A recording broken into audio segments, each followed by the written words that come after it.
Welcome to the warriors of English. This is Pankaj Ojha. Again आ गया हूँ आपके लिए लेकर ड्रिल 4। और ड्रिल 4 में अगेन हम आपके लिए देखेंगे कुछ मोस्ट इंपॉर्टेंट क्वेश्चंस जो कि आपके एग्जामिनेशन के लिए बहुत इंपॉर्टेंट होंगे। जब आप एग्ज़ाम दे रहे होंगे तब आपको ये क्वेश्चन ज़रूर याद आएंगे अगर आपने इन्हें बार बार देखा है। और दोस्तों, इसमें ड्रिल्स में जो हम करवा रहे हैं क्या फ़र्क है, जो पुरानी वॉरियर्स ड्रिल करवा रहे थे इसमें सिग्निफिकेंट क्वांटिटी में आपको एलटी के भी क्वेश्चन मिल जाएंगे जो कि आपको रिमाइंड कराएंगे। और again let me Warne you, आपको एलटी की, टीजीटी की, पीजीटी की, इन सब की तैयारी एक साथ करनी चाहिए क्योंकि आपके पास ज़्यादा ऑप्शन होंगे, ज़्यादा चॉइस होगी। एलटी की वैकेंसी जल्द आ रही है, नोटिफिकेशन जल्द आ रहा है। आइए शुरू करते हैं आज का सिलसिला। लेते हैं question number 1। This is question number 1 on your screen. In the play Richard III, who is manipulated into marrying Richard? Who is manipulated into marrying Richard? आपको ये बताना है। Lady Anne, Queen Elizabeth, Duchess of York, Margaret. क्या answer होगा आपको बताना है। Question number 1 की अगर बात करें दोस्तों, तो मतलब रिचर्ड से किसकी शादी हो गई थी ये आपको बताना है। Who is manipulated into marrying Richard, आपको ये जवाब देना है। क्वेश्चन नंबर 1 में इम्पॉर्टेंट क्वेश्चन है और ये बहुत हद तक संभावना है कि टीजीटी में आपसे पूछ लिया जाए या पीजीटी में आपसे पूछ लिया जाए, तो इसको ध्यान में रखना है। बताइए, जवाब दीजिए। तो यहाँ पर लेडी एन की बात हम कर रहे हैं, ध्यान में रखिएगा, इंपॉर्टेंट क्वेश्चन है। In Richard III, Lady Anne is manipulated into marrying Richard. Let's move on to next question. Early morning does not means words. The line has been taken from. Early morning does not means words, कहाँ से ये लाइन ली गई है? The Tempest से, the Forsyte Saga से, Areopagitica से, लूसी ग्रे से। बताएं, जवाब दीजिए। Early morning does not means words कहाँ से ली गई हैं? तो दोस्तों, आपको मैं बताना चाहता हूँ कि ये लाइन ली गई है। क्वेश्चन नंबर 2 की बात करें तो फोरसाइट सागा से ली गई हैं। कंफ्यूज नहीं होइएगा, इसको ध्यान में रखना है। कहाँ से ली गई ये लाइनें? फोरसाइट सागा से ली गई हैं। जो ये मोटिवेशनल जो कोट्स हैं उनमें ये लाइनें आती हैं, तो ये मोस्ट इंपॉर्टेंट लाइनें हैं, आपको याद रखना है। गैल्सवर्दी के फोरसाइट सागा से ये लाइनें ली गई हैं। ये बिल्कुल याद कि ये अर्ली मॉर्निंग मीन्स वर्ड्स की बात कहाँ पे होगी? फोरसाइट सागा में होगी, आपको याद रखना है। Let's move on to next question. When did John Milton publish Tenure of Kings and Magistrate? Very simple question. John Milton पे इतनी ट्रिक मैंने बताई है, इतनी ट्रिक बताई है कि उन ट्रिक को याद करने के बाद जॉन मिल्टन में कुछ खास बचता नहीं है। तो जॉन मिल्टन की ट्रिक्स को अच्छे से याद रखिए, अच्छे से उनको सही समय पे अप्लाई कीजिए। बताइए, John Milton, when did John Milton publish Tenure of Kings and magistrates? Question number 3, respond immediately. तो क्वेश्चन नंबर 3 में दोस्तों हम यहाँ पर जो लोग बी जवाब दे रहे हैं वो बिल्कुल सही है। क्वेश्चन नंबर 3 में बी जवाब देने वाले सबके सब सही कंसीडर किए जाएंगे। Okay, let's move on to next question. Who said, I do not think that since Shakespeare there has been such a master of the English language as I. अभी किसने कहा आपको बताना है। I do not think that since Shakespeare there has been such a master of English language as I। अपने ही बारे में कहा कि शेक्सपियर से अब तक इंग्लिश लैंग्वेज का ऐसा कोई मास्टर नहीं हुआ जैसा मैं हूँ। तो ये अपने ही बारे में किसने कहा है? क्वेश्चन नंबर 4 का जवाब दीजिए। क्वेश्चन नंबर 4 की अगर बात करें दोस्तों तो अल्फ्रेड टेनिसन, शैली, अर्नॉल्ड, टी.एस. एलियट, ये 4 ऑप्शन हैं आपके पास, आपको जवाब देना है। तो क्वेश्चन नंबर 4 की अगर बात करते हैं दोस्तों तो यहाँ पर ए जवाब देने वाले सबके सब सही हैं। Alfred Tennyson is the right answer. Let's move on to next question. In which magazine in the year 1787 William Wordsworth made his debut as a writer by publishing a sonnet? That's wonderful question, important है, आप याद रखिएगा इस question को। This is the most important question. तो most important question है, तो ये आपको भूलना नहीं है, याद रखना है। किस मैगजीन में 1787 में William Wordsworth made his debut as a writer by publishing a sonnet? New poetry, the Tatler, the European Magazine, the Rambler. Question number 5 का जवाब दीजिए। क्वेश्चन नंबर 5 की बात करें तो यहाँ पर the European magazine is the right answer. देखिए, स्टडी को लेके आपको अपने अप्रोच पर ध्यान देना है। कहाँ पर ध्यान देना है? कई लोग कहते हैं सर इतना सब कुछ पढ़ने को है, आप कह रहे हैं एलटी भी साथ में पढ़िए, टीजीटी भी साथ में पढ़िए, कैसे हो पाएगा? इट मीन्स आप बुरा मत मानिए, आपकी आलस्य की आदत पड़ी हुई है। क्यों नहीं हो पाएगा? एलटी में वर्क बेस्ड क्वेश्चन आते हैं, एक एक राइटर के दो दो तीन तीन वर्क ही तो करने हैं, मैक्सिमम 2 वर्क दिए हुए हैं, उनको आप कर सकते हैं बशर्ते आपका जब ये है ना कि आपका एक आप कंफर्ट जोन में आ चुके हो। 4 राइटर्स आने वाले दिनों में टीजीटी में भी सिर्फ 4 राइटर्स नहीं रह जाएंगे, तो आप तैयार रहिए और ये आप बिल्कुल अपने दिमाग में बिठा लीजिए, एलटी और जीआईसी लेक्चरर की वैकेंसी टीजीटी पीजीटी की वैकेंसी से बहुत अच्छी होती है। इस चीज़ को आपको ध्यान में रखना पड़ेगा। तो आपको प्रिपेयर्ड रहना चाहिए हर एक परिस्थिति के लिए। अगर आप अंग्रेजी से कुछ करना चाहते हैं कंपटीशन में, तो ये क्या हुआ कि हम एलटी की तैयारी नहीं करेंगे, टीजीटी की करेंगे, हम जीआईसी लेक्चरर की तैयारी नहीं करेंगे, पीजीटी की करेंगे। This attitude will not work. जो आदमी आपके एटीट्यूड से नहीं थोड़ा सा ब्रॉड सोच रहा है वो आपसे आगे निकल जाएगा। इस सोच को मत हावी होने दीजिए, मत प्रिवेल होने दीजिए। Question number 6, according to Aristotle pity and fear are evoked by. Pity and fear are evoked by, are excited by, are incited by. किसके द्वारा पिटी एंड फियर इंसाइट की जाती है, इवोक की जाती है? कॉमेडी के द्वारा, ट्रेजेडी के द्वारा, सटायर के द्वारा, मेरे मेलोड्रामा के द्वारा? आपको जवाब देना है दोस्तों। क्वेश्चन नंबर 6 को रिस्पॉन्ड कीजिए। तो यहाँ पर बी जवाब देने वाले बिल्कुल सही हैं। ये tragedy is the right answer. Aristotle की जो ट्रेजेडी की डेफिनेशन है उसमें देखेंगे तो ये चीज़ मिलती है कि पिटी एंड फियर किसके द्वारा इवोक किया जाता है? ट्रेजेडी के द्वारा। अ रूम और building for sick children in a boarding school. There are boarding schools जहाँ पर बच्चे रह के पढ़ाई करते हैं। बोर्डिंग स्कूल में जो एक बिल्डिंग होती है जहाँ पर सिक चिल्ड्रन के लिए वो डेडिकेटेड बिल्डिंग होती है, बीमार बच्चों के लिए, उसे क्या कहते हैं? शीत, स्कलरी, मॉर्ग, सैनिटोरियम। तो उसे सैनिटोरियम बोलते हैं। Sanatorium is a kind of establishment for the medical treatment of people who are convalescing to have a chronic illness. देखिए, मैं अगर आपसे बिल्कुल इंग्लिश टू इंग्लिश कम्युनिकेट करूंगा तो आपको प्रॉब्लम होगी। कई लोग कमेंट करते हैं कि सर आप बताइए, कोई चीज़ लिखना होता है तो हिंदी में लिखते हैं, कैसे इंग्लिश के टीचर हैं आप? तो लेट मी टेल यू, मैं कोई यहाँ पे फ्लॉन्ट करने नहीं आया हूँ, यहाँ पे शो ऑफ करने नहीं आया हूँ, यहाँ पर ये दिखावा करने नहीं आया हूँ कि मैं 2 एग्ज़ाम में टॉपर रहा हूँ, फर्स्ट अटेम्प्ट में यूजीसी नेट क्वालिफाई किया। ये शो ऑफ करना उद्देश्य नहीं है। यहाँ पर उद्देश्य ये है कि मैं जो बोलूँ आप तक पहुँच जाए, आपकी तैयारी हो जाए। रिसेंट कमेंट आए थे कि सर आप हिंदी में लिखते हैं, कोई भी चीज़ आपको कहनी होती है, आप कैसे इंग्लिश के टीचर हैं? आपको तो खुद ही सीखने की ज़रूरत है। तो उन क्रिटिक्स को मैं बोल देना चाहता हूँ, मुझे सीखने की ज़रूरत है, मैं सीख भी रहा हूँ। और वो टीचर ही क्या जो लर्नर ना हो, सीखने वाला ना हो, मैं तो लाइफ लॉन्ग सीखता रहूँगा। और मैं तो ये मानता हूँ जो लोग मेरे से पढ़ रहे हैं वो सब मेरे भाई बहन ही हैं, मेरे से एक स्टेप पीछे है। मुझे किसी बात का गुरूर नहीं है, गुरूर होना भी नहीं चाहिए। इस संसार में किसी का गुरूर चलता नहीं।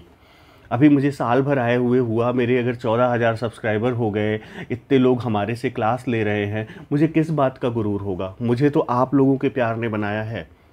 4-4 महीने में यूट्यूब से गायब रहा, तब भी मेरी पॉपुलैरिटी कम नहीं हुई। तो ऐसे क्रिटिक्स को मैं यही कहना चाहूँगा कि let me teach in my way. If you don't like it, it's your choice, but let me teach in my way. जिस तरह the way I teach is liked by many people, और मैं उन्हीं के लिए पढ़ाता हूँ। A room or building for sick children in a boarding school आपको बताना है, तो वो सैनिटोरियम हो जाएगा। तो यहाँ पर क्या हो जाएगा क्वेश्चन नंबर 7 में, जो दोस्तों यहाँ पर डी हो जाएगा sanatorium. And what is sanatorium? मैंने पहले ही बताया, it's kind of establishment, medical treatment के लिए होता है, जो लोग स्वास्थ्य लाभ ले रहे होते हैं उनके लिए होता है। ओके, तो उस जो बिल्डिंग है उसे क्या कहेंगे? सैनिटोरियम कहेंगे। In which year did Hemingway win the Nobel prize in literature? ये बहुत ही अच्छा क्वेश्चन है और कितनी बार पूछा जाता है, आपको जवाब देना है। Tell me the year. In 1951 for the Old Man and the Sea, in 1950 for the Old Man and the Sea, in 1954 for the Old Man and the Sea, in 1952 for the Old Man and the Sea। ऐसे questions आपसे पूछे जा सकते हैं LT grade में खासकर। Question number 8, question number 8 की बात करें दोस्तों, तो क्वेश्चन नंबर 8 में यहाँ पर सी जवाब देने वाले सबके सब सही होंगे। In 1954 for the old man and the Sea, ध्यान रखिएगा, हेमिंगवे को 1954 में क्या दिया गया, नोबेल प्राइज फॉर लिटरेचर दिया गया for the old man and the sea. Okay, और मैं अगर बताऊं तो ये 1954 आप याद रखिएगा, ठीक, ये सबसे ज़्यादा इंपॉर्टेंट है। नेक्स्ट क्वेश्चन पर आते हैं दोस्तों। In which century did the Norman conquest take place? That's wonderful question. You will say that this is question from history of English literature. I will say that this is the general question of English literature. ये कुछ बहुत ही general question होते हैं। Norman conquest कब हुई ये आपको जानना चाहिए।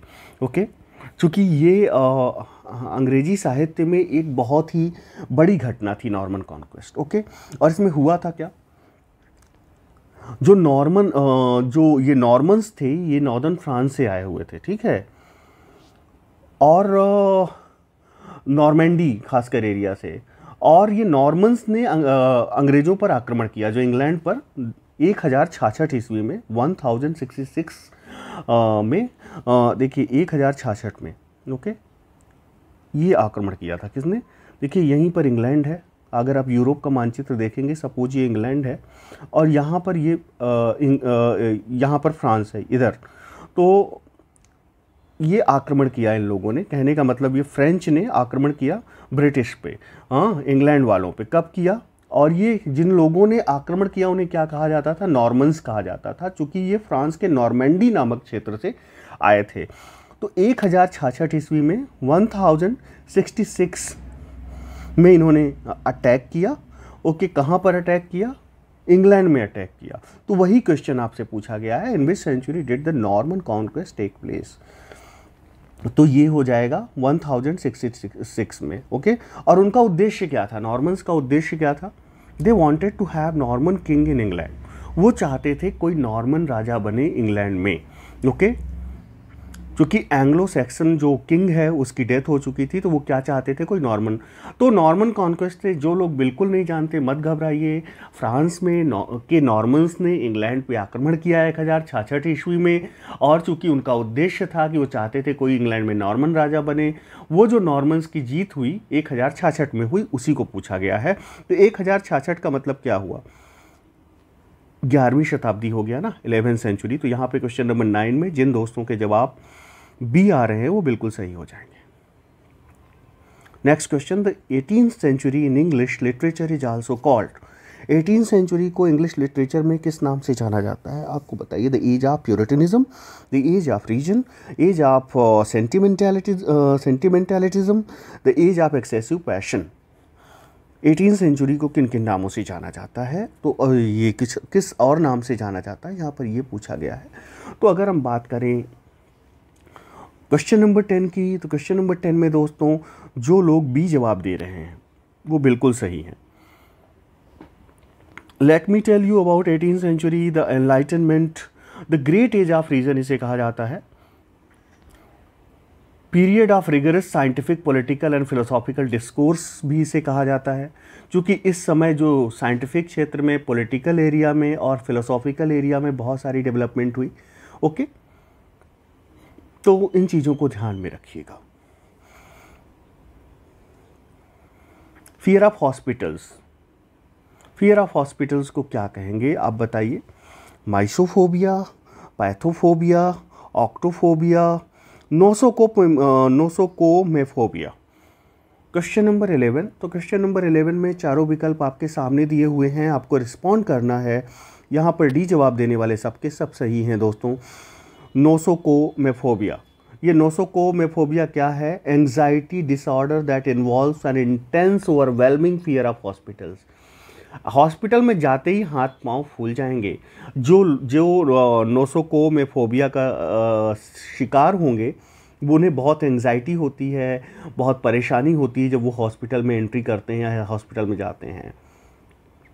अब देखिए बहुत ज़्यादा एक्सट्रीम एंजाइटी हो जाएगी, फियर होगा। ओके, तो हॉस्पिटल्स का जो फियर होता है उसे क्या बोलेंगे? नोसोकोमोफोबिया, फोबिया। ध्यान में रखिएगा, थोड़ा सा बड़ा वर्ड है, इसको तोड़ कर आप ब्रेक करके भी तैयार कर सकते हैं, लेकिन तैयार होना ज़रूरी है एग्जामिनेशन के पॉइंट ऑफ व्यू से। ये देखिए यहाँ पर डिस्क्रिप्शन भी दिया हुआ है। Mysophobia, fear of dirt and germs. Dirt और जर्म्स से जो डर होता है उसे माइसोफोबिया बोलेंगे। ऑक्टोफोबिया, नंबर 8 का जो फियर होता है, एंग्जाइटी होती है, उसे ऑक्टोफोबिया बोलते हैं। पैथोफोबिया फियर ऑफ डिजीज़ होता है, ध्यान में रखिएगा। Who was believed to be a classist in literature, royalist in politics and Anglo-Catholic in religion? That's again a cliche type question. Cliche type question किसे कहते हैं? जो क्वेश्चन इतनी बार पूछा गया हो, जो क्वेश्चन इतनी बार आपकी आंखों के सामने से गुजरा हो कि वो लगता है नहीं ये तो तैयार ही है, लेकिन इंपॉर्टेंट है तो रखना पड़ता है। क्वेश्चन नंबर 12 का जवाब दीजिए। Ezra Pound, Rudyard Kipling, George Orwell, T S. Eliot. आपको जवाब देना है क्वेश्चन नंबर 12। यहाँ पर डी जवाब देने वाले सबके सब सही हैं। T S. Eliot is the right answer.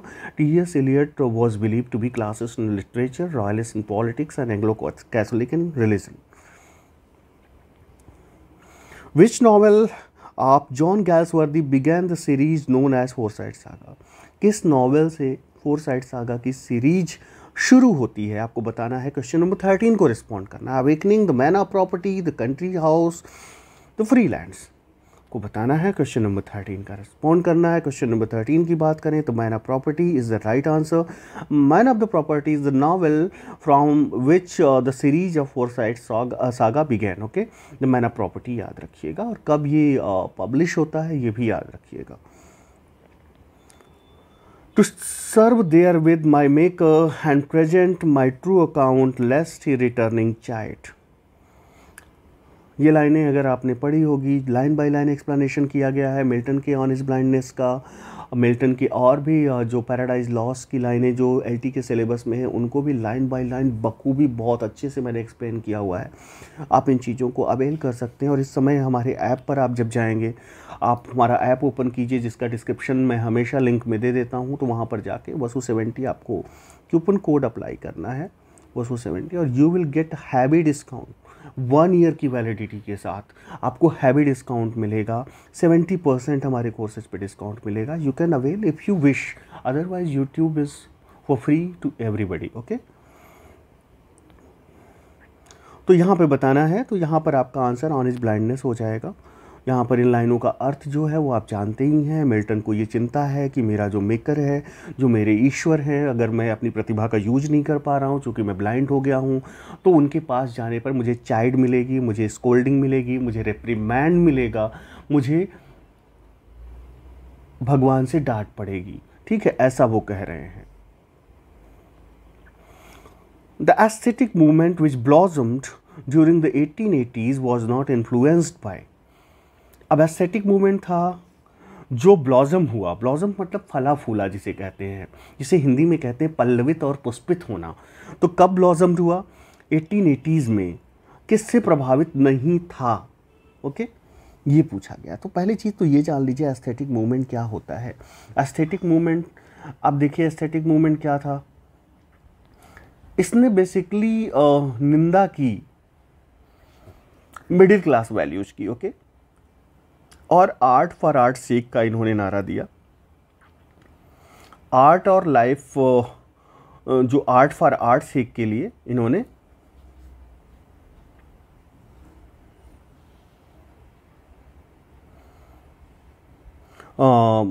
Slogan दिया, art for art sake, aesthetic movement. तो इससे किससे इन्फ्लुएंस नहीं था आपको बताना है। Okay, question number 15। तो ये मैथ्यू अर्नोल्ड, देखिए मैथ्यू अर्नोल्ड ने तो आर्ट फॉर लाइफ से का स्लोगन दिया था, तो मैथ्यू अर्नोल्ड इसमें नहीं आएंगे, इनसे इन्फ्लुएंस नहीं था। लेकिन प्री राफेलाइट्स बहुत ज़्यादा इनकी मेंटेलिटी मिलती थी एस्थेटिक मूवमेंट से। रस्किन, पेटर, इन सब की मेंटेलिटी मिलती थी एस्थेटिक मूवमेंट से। और ये ध्यान में रखिए कि कब ये ओरिजिनेट हुआ, 1860s में। 1860s में ओरिजिनेट होता है एस्थेटिक मूवमेंट। ओके, इंग्लैंड में with radical group of artist and designers इसमें शामिल थे। जैसे और इसमें अगर मैं नाम लूँ तो विलियम मॉरिस का नाम आएगा, जी.बी. रैसटी का नाम आएगा। 70s और 80s में मेन रूप से ये 1870s टू 80s में, ठीक है, टू 80s में ज़्यादा ब्लॉसम हुआ। ये ध्यान में रखिएगा। देखिए यहाँ पे लिखा भी हुआ है। तो इस मूवमेंट के बारे में थोड़ा सा आप जानकारी रखिए। एस्थेटिक मूवमेंट या एस्थेटिसिज्म एक ही चीज़ है, ठीक है। एस्थेटिक मूवमेंट और एस्थेटिसिज्म एक ही चीज़ है। 80s में ये ब्लॉसम हुआ, या आपसे ये भी कहा जा सकता है कि ये लेट 19th सेंचुरी में ये ज़्यादा प्रेवलेंट में आया एस्थेटिक मूवमेंट। ओके, इन चीज़ों को ध्यान में रखिएगा। तो इसमें मैथ्यू अर्नोल्ड जो कि आर्ट फॉर लाइफ से का स्लोगन देते हैं, Matthew Arnold had nothing to do with aesthetic movement, rest of the things. Pre Raphaelite सभी एस्थेटिक मूवमेंट को मानते थे। Even John Keats was heavily influenced by aesthetic movement. Later on आएंगे, मतलब उन्हें भी जोड़ा जाता है। जॉन कीट्स को देखिए प्री रैफेलाइट से भी जोड़ा जाता है। इनकी भी फिलॉसफी बहुत मैच करती थी कीट्स पर। ओके, और एस्थेटिक मूवमेंट की भी फिलॉसफी कीट्स पर बहुत ज़्यादा हावी थी। तो ये ध्यान में रखिएगा। और रस्किन है ही, पेटर है ही, मैथ्यू अर्नोल्ड नहीं होंगे। तो यहाँ पर आपका डी आंसर हो जाएगा। The group of 4 plays known as the major tetralogies. अब देखिए मेजर टेट्रोलॉजी की जब बात आए तो ये तो आपको बिल्कुल फैक्चुअल क्वेश्चन हो गया, याद रखना पड़ेगा। चारों ऑप्शन आपके सामने दिए हुए हैं, चारों ऑप्शन को आप पढ़िए, जवाब दीजिए। क्वेश्चन नंबर 16 की अगर बात करें दोस्तों, तो यहाँ पर बताइए, take your time. Question number 16, question number 16 की बात करें अगर दोस्तों, तो आपको बताया जा चुका है वैसे भी। तो मेजर टेट्रोलॉजी की अगर हम बात करें, तो मेजर टेट्रोलॉजी में दोस्तों यहाँ पर क्वेश्चन नंबर 16 की बात करें तो यहाँ डी वाला विकल्प सही होगा। Richard second, Henry 4 part 1, Henry 4 part 2 और हेनरी 5, ये मेजर टेट्रोलॉजी में आते हैं। Okay, Richard second, Henry 4 part 1, Henry 4 part 2, okay, और हेनरी 5, ये मेजर टेट्रोलॉजी में आ जाएंगे। इनको आपको ध्यान में रखना है। नेक्स्ट क्वेश्चन पे आते हैं दोस्तों। The English equivalent to the term mimesis is. Okay, एक टर्म है मिमेसिस, इसका इंग्लिश इक्विवेलेंट पूछा जा रहा है कि इंग्लिश में, अगर इसका इंग्लिश में नज़दीकी शब्द क्या होगा आपको बताना है। इमिटेशन होगा, परगेशन होगा, क्लाइमैक्स होगा, मोनोलॉग होगा। क्वेश्चन नंबर 17, यहाँ पर imitation is the right answer दोस्तों। ओके, मिमेसिस क्या है? एक टर्म है, लिटरेरी क्रिटिसिज्म का टर्म है। खासकर इसका इमिटेशन से मतलब होता है, ठीक है। मिमेसिस का मतलब क्या होता है? इमिटेशन से ही मतलब होता है। इंग्लिश में इसका इक्विवेलेंट क्या होगा? इमिटेशन ही हो जाएगा। What do you mean by diction? That is again a cliche type question, लेकिन बहुत बार पूछा जाता है। डिक्शन क्या है आपको वैसे भी जानना चाहिए। Choice of words of writing, choice of characters, choice of rhythms, choice of simile and metaphor. Question number 18 की अगर बात करें तो choice of words for writing is the right answer. ये हो जाता है डिक्शन। किन लिखते फॉर राइटिंग, लिखते समय आप किन शब्दों का चयन करते हैं उसे डिक्शन कहते हैं। और जो चयन करने की प्रक्रिया होती है, the choice and use of words and phrase in speech और राइटिंग। आप बोलते समय, लिखते समय आपकी जो शब्दों के चयन की जो चॉइस होती है उसे डिक्शन बोलते हैं। ओके, ध्यान में रखिए। जैसे वर्ड्सवर्थ का मानना था वो एग्जैजरेटिव पोएटिक डिक्शन के खिलाफ थे। तो पोएटिक डिक्शन, डिक्शन मतलब शब्द चयन, हिंदी में ये ध्यान रखिए। Which novel of Galsworthy depicts a younger generation disillusioned by the First World War? Disillusion का मतलब क्या होता है? ओके, आपको जानना चाहिए। Which novel of Galsworthy? कौन सा गैल्सवर्दी का नॉवेल है जो दिखाता है यंगर जनरेशन को और फर्स्ट वर्ल्ड वार के बाद जो उपजी निराशा है उसको जो दिखाता है? कौन सा नॉवेल है? Flowering wildness, Indian summer of Forsyte, the man of property, none of the above. Question number 19, question number 19 की अगर बात करें तो यहाँ ए जवाब देने वाले सबके सब सही हैं। फ्लावरिंग वाइल्डनेस क्या दिखाता है? यंगर जनरेशन को, और उस यंगर जनरेशन को दिखाया जाता है जो वर्ल्ड वार के बाद, फर्स्ट वर्ल्ड वार के बाद डिसइल्यूजन्ड हो गई है, जो निराश और हताश है। ओके, और डिसइल्यूजन का एक और अच्छा सिनोनिम है डिसइंचेंटेड। क्या होगा? ये देखिए, डिसइंचेंटेड यहाँ पर जगह है, मैं लिख देता हूँ DISENCHANTED। DISCHANTED, disenchanted. Disenchanted is also the synonym of disillusion. और हमें सिनोनिम डिसइल्यूजन के बताइएगा आप, आपका वोकैब भी तैयार होगी। डिसइल्यूजन के और सिनोनिम हमें बताइए, कमेंट सेक्शन में बताइएगा, और वीडियो को प्लीज़ शेयर कर दिया कीजिए। आप ही हमारा एडवर्टीजमेंट का माध्यम है और कोई माध्यम नहीं है। आप अगर शेयर कर देंगे तो इससे क्या होगा कि द ट्रुथ विल प्रिवेल। जो आज के डेट में बहुत कम है टू द पॉइंट पढ़ाने वाले लोग, आज भी यूट्यूब पर मैं कह रहा हूँ उंगलियों पर आप गिन सकते हैं। मैं ये नहीं कहता कि सिर्फ मैं ही हूँ, लेकिन आप उंगलियों पे अपने फिंगर पे गिन सकते हैं आप। तो आप इस वीडियो को ज़रूर शेयर कीजिएगा। और आपसे मुझे पूरी उम्मीद है, चूँकि हमारे जितने सब्सक्राइबर्स हैं they are a very sensitive person, और आप अगर शेयर करेंगे 2-4 लोगों में भी जहाँ इंग्लिश का जिस हिसाब से तैयारी करने वाले लोग हैं, तो उससे आपका कोई नुकसान नहीं होगा, लेकिन हमारा मनोबल ज़रूर बढ़ेगा। Anyway, let's move on to next question. A satirical comic poem, a light to parody or the mock heroic is a, ये satirical comic poem है, a light to parody or the mock heroic, इसे क्या बोलेंगे? Question number 20 की बात करें तो हम किसकी बात कर रहे हैं बताइए। तो दोस्तों हम किसकी, सैटारिकल कॉमिक पोम है,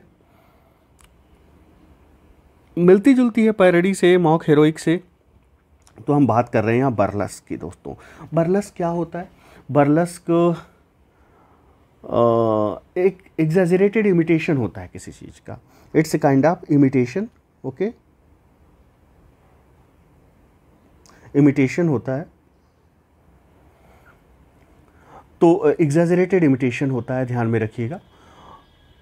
ये बर्लस्क होता है, काफ़ी कुछ मिलता जुलता है पैरोडी से, बट देयर इज़ डिफरेंस। मैंने लिटरेरी टर्म्स ड्रिल्स में बताया भी है, ओके, क्या डिफरेंस होता है।